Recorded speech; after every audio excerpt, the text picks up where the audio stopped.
Entreprise missionnaire, aide missionnaire internationale.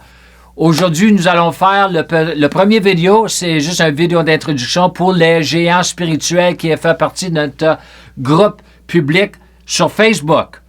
Alors, ça fait longtemps et j'ai hâte de commencer à enseigner sur les caractères, ceux que nous allons juste mentionner aujourd'hui. Premièrement, nous commençons, j'ai marqué ici, faisons une ventilation de ces deux mots-clés, géant et le mot spirituel. Alors, nous allons commencer avec le mot spirituel, qui est trouvé dans le Nouveau Testament. C'est Strong's Number 4152, c'est le mot grec pneumatikos, ça vient du mot pneuma. Le mot pneuma, c'est le mot grec pour le mot esprit, qui est utilisé pour l'Esprit Saint, l'esprit de l'homme et les esprits mauvais. Alors, vraiment, la définition la définition primaire pour ce mot pneumatikos, c'est relatif au domaine de l'esprit, et c'est-à-dire la sphère invisible. L'esprit humain, on ne peut pas le voir.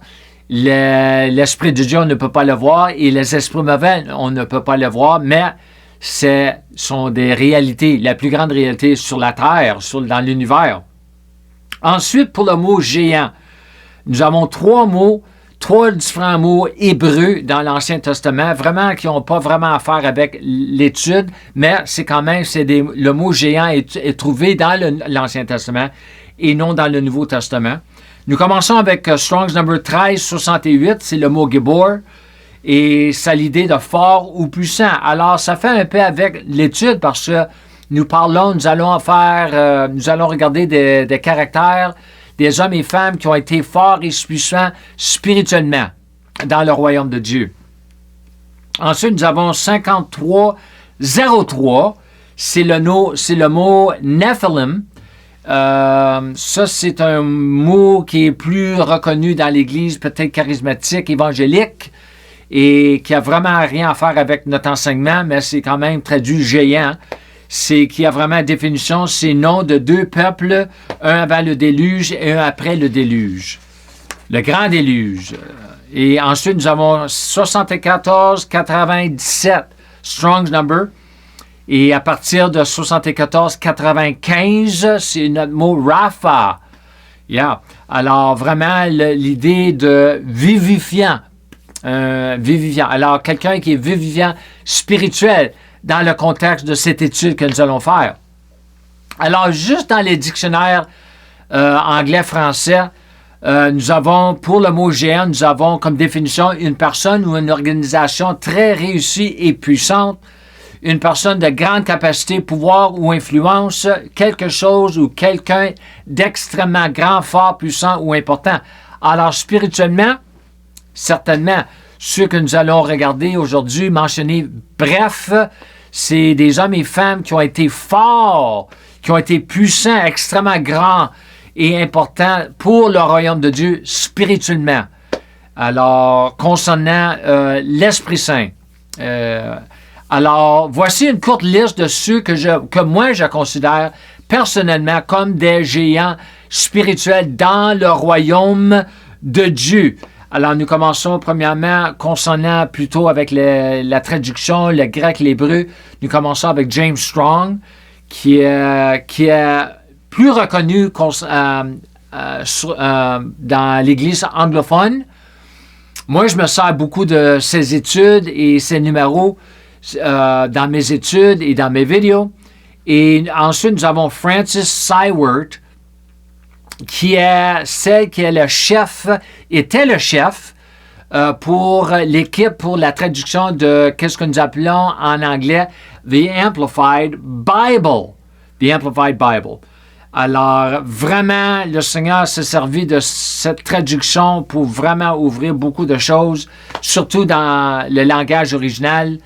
Et ensuite, nous rentrons plus concernant la foi. Et les guérisons, nous avons E.W. Kenyon. Il est reconnu comme le père de la foi. Ensuite, nous avons Smith Wigglesworth, concernant les miracles.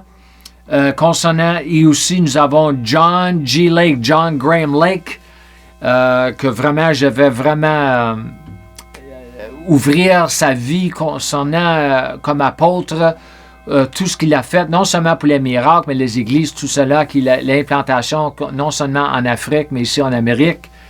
Ensuite, nous avons Reese Howell, concernant l'intercession. Nous devons ramener cet homme-là dans l'Église, veut dire sa vie, parce que nous avons beaucoup à apprendre de lui. Ensuite, nous avons F.F. Bosworth, Fred Francis Bosworth, qui a écrit le livre Christ the Healer, un livre formidable, formidable. Ensuite, nous avons August Herman Franke, qui n'est vraiment pas reconnu aujourd'hui, à moins que vous connaissez un peu l'histoire de l'Église. Il a été instrumental pour l'influence sur le prochain ici, c'est George Mueller, parce que les deux ont travaillé concernant les orphelinats, les orphelins, et surtout tout ce qu'ils ont accompli, la provision, tout cela, pour les orphelins, c'était par la foi et seulement par la foi. Mais aussi, August Herman Franke aussi était vraiment dans la théologie aussi. Je vais toucher sur toutes ces choses-là.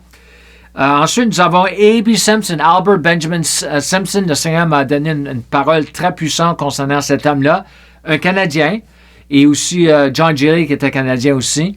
Et les deux, éventuellement, ils ont travaillé plutôt en Amérique et dans les autres pays, l'Europe, l'Afrique, l'Asie, je crois aussi.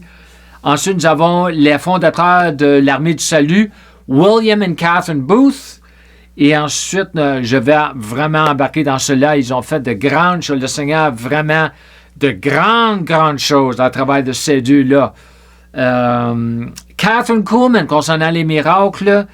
Kenneth E. Hagin, ça fait pas si longtemps que ça qu'il est décédé, qu'il est parti au ciel. Ça fait au moins 10 ans, mais ça fait pas si longtemps que ça. Ensuite, nous avons un de mes préférés, c'est Norval Hayes. Que lui, ça fait pas longtemps qu'il est parti. Il est décédé. Et j'ai appris beaucoup de lui. Et enfin, ici, nous avons Dave Robertson et Gary Carpenter. Ils sont encore vivants. C'est seuls deux sur la liste ici sont encore vivants. Et ils sont en Amérique. Et le Seigneur, je les mets ensemble parce qu'ils travaillent ensemble. Et j'ai connu Dave Robertson à travers de Gary Carpenter sur les cassettes. Et ensuite, j'ai pu les rencontrer en l'année 2008 à une des conférences. Alors c'est vraiment, le Seigneur s'est vraiment servi de ces deux-là dans beaucoup d'endroits. Et je vais toucher sur tout cela. Tout cela. Je ne cache rien. Alors, je retiens rien. Alors, en tout cas, je vous remercie. Très bref, une page chaque bord. Peut-être 2 pages, mais en tout cas. Alors, c'est très bref, c'est comme introduction. Alors, je vous remercie encore pour votre temps, tous ceux qui nous écoutent, tous ceux qui aiment nos posts, tous ceux qui aiment nos commentaires, nos enseignements.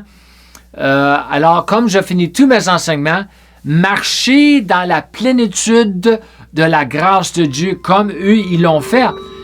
Shalom et Amen.